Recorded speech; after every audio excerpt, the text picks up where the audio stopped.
Hello friends, आज का हमारा टॉपिक है source of Indian constitution. Indian constitution बनाते वक्त कौन कौन सी कंट्रीज से हमने कॉन्स्टिट्यूशन के लिए आइडियाज़ लिए थे, लॉज लिए थे, वो सब मैं आज आपको इस वीडियो में बताऊंगी। सो बिना कोई फर्दर डिले किए let's get start the video. सबसे पहले हम बात कर लेते हैं कि जब कॉन्स्टिट्यूशन आया था तब उसमें टोटल आर्टिकल्स कितने थे। 26 नवंबर 1949 को कॉन्स्टिट्यूशन आया था। उस समय आर्टिकल्स टोटल 395 थे। पार्ट्स जो थे वो 22 थे एंड स्केड्यूल्स जो थे वो 8 थे।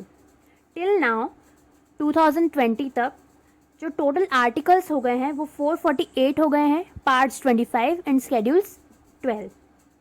टोटल आर्टिकल्स जो आज हैं वो 448 हैं। ये इतने इसलिए बढ़ गए क्योंकि 103 अमेंडमेंट्स भी हुए हैं हमारे कॉन्स्टिट्यूशन में। अब क्वेश्चन ये उठता है कि आर्टिकल, अगर आखिरी आर्टिकल जो हमारे कॉन्स्टिट्यूशन में है अगर वो आर्टिकल नंबर 395 है देन टोटल 448 कैसे हुए। तो मैं आपको बता दूं कि जो आर्टिकल्स ये अमेंडमेंट्स हुए हैं, 103 अमेंडमेंट्स हुए हैं, उनको अल्फ़ाबेटिकली वो जिस भी पार्ट में हुआ है या कोई से भी लॉ में, रूल में हुआ है, वहीं पे उसको अल्फ़ाबेटिकली जोड़ देते हैं। जैसे कि अगर कोई सा भी अमेंडमेंट जुड़ता है किसी कॉन्स्टिट्यूशन के लॉ में तो वो आगे 23A, 38A, 38B ऐसे करके जुड़ता जाता है। इसलिए आखिरी कॉन्स्टिट्यूशन, आखिरी जो आर्टिकल है भले ही वो 395 हो बट टोटल जो आर्टिकल्स है वो 448 होते हैं। अभी तक में 124 अमेंडमेंट बिल पास हो चुके हैं, प्रपोज हो चुके हैं, बट ओनली 103 बिल पास हुए हैं आज तक अगर देखा जाए तो। अब हम बात कर लेते हैं कि कौन कौन से वो सोर्सेस है, कौन कौन सी कंट्रीज है जहाँ से हमने हमारा कॉन्स्टिट्यूशन के लिए पॉइंट्स या फिर लॉज लिए हैं। सबसे पहला है the government of Indian act 1935। ये जो एक्ट है ये ब्रिटिश इंडिया के टाइम का था, यानी कि हमारी जो आज़ादी थी उसके पहले का, जब ब्रिटिश यहाँ पे रूल करते थे उन्होंने ये एक्ट बनाया था, उन्होंने ये कॉन्स्टिट्यूशन बनाया था।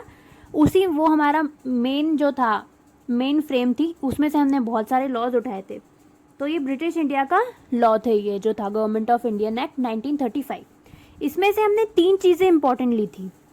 वो थी इमरजेंसी प्रोविज़न, पार्ट 17 में आर्टिकल 352 से 360 तक दिया हुआ है ये।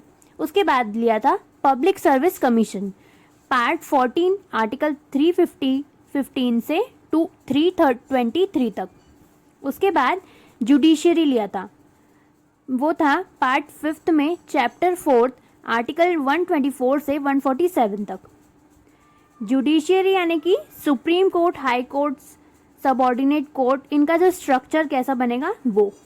उसके बाद यहाँ से हमने 2 चीज़ें और ली थी, एक था फेडरल स्कीम ऑफ गवर्नमेंट, दूसरा था ऑफिस ऑफ गवर्नर जो था आर्टिकल 153 में।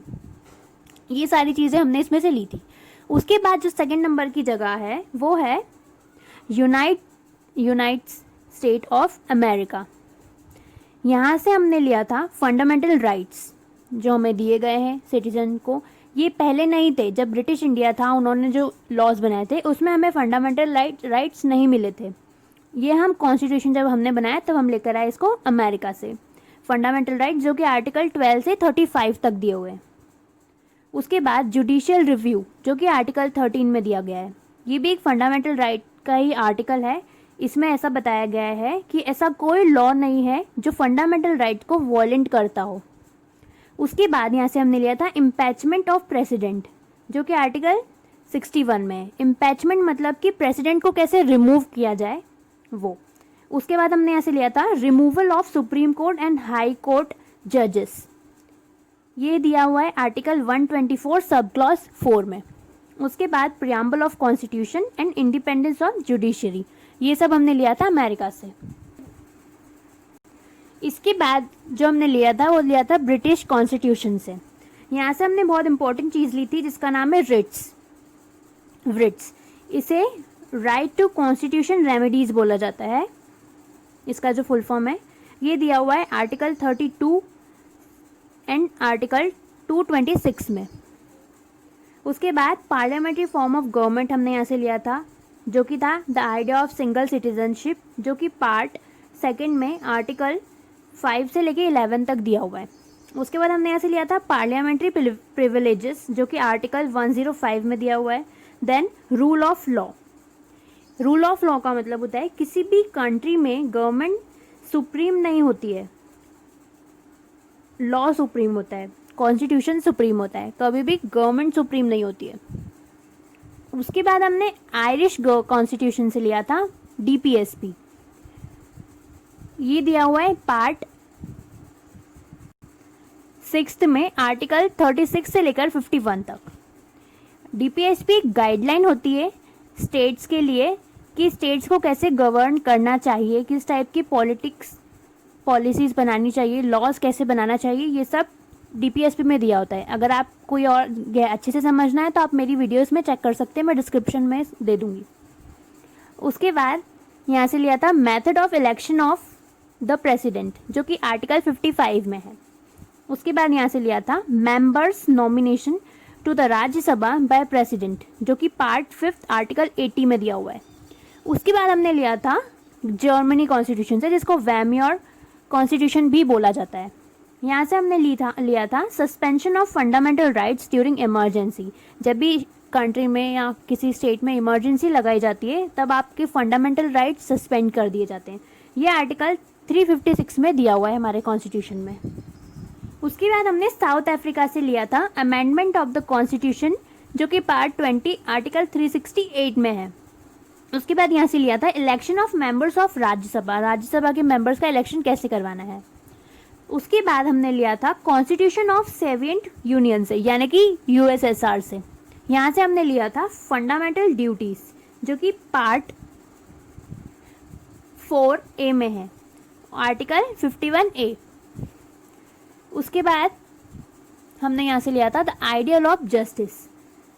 जस्टिस यानी कि social, economical and political justice के आइडियाज हमने यहाँ से लिए थे, जो कि हमारे प्रियम्बल में एक्सप्रेस्ड है ऑलरेडी। उसके बाद हमने कनाडा से लिया था federalism with strong central government. इसका मतलब होता है जैसे कि इंडिया में 2 गवर्नमेंट्स है, एक सेंट्रल गवर्नमेंट है और एक स्टेट गवर्नमेंट है, बट ज़्यादा पावर में सेंट्रल गवर्नमेंट होती है, ये वो बोलना चाहता है। उसके बाद यहाँ से हमने लिया था advisory jurisdiction of the supreme court, जो कि आर्टिकल 143 में दिया हुआ है। उसके बाद centre appoints the governor of the state, जो कि आर्टिकल 155 एंड 157 में दिया हुआ है। देन आखिरी है रेसिडियरी पावर्स, यानी कि जो भी मैटर सेंट्रल, स्टेट या कॉन्ट्रेक्ट लिस्ट में नहीं होता है उस पर लॉ बनाने का पावर सिर्फ सेंट्रल गवर्नमेंट के पास होती है। इसका ये मतलब होता है रेसिडियरी पावर्स का। उसके बाद हमने ऑस्ट्रेलिया से लिया है कॉन्करेंट लिस्ट, जो कि 7th शेड्यूल में दी हुई है। उसके बाद freedom of trade and commerce, जो कि पार्ट 13 आर्टिकल 301 से 307 तक दिया हुआ है। उसके बाद हमने यहाँ से लिया है joint sitting of the 2 houses of parliament, जो कि आर्टिकल 108 में दिया हुआ है। उसके बाद हमने फ्रांस से लिया है the ideal of liberty, equality, fraternity and Republic. ये सारे वर्ड्स आपने हमारे प्रियम्बल ऑफ कॉन्स्टिट्यूशन में पढ़े होंगे, ये उसी में है। उसके बाद हमने जापान से लिया है प्रोसीजर एस्टैब्लिश्ड बाय लॉ, जो कि आर्टिकल 21 में है। ये थी वो सारी कंट्रीज जहाँ से हमने, ये हमारे सोर्सेज हैं जहाँ से हमने हमारे कॉन्स्टिट्यूशन में कुछ चीज़ें ली हैं।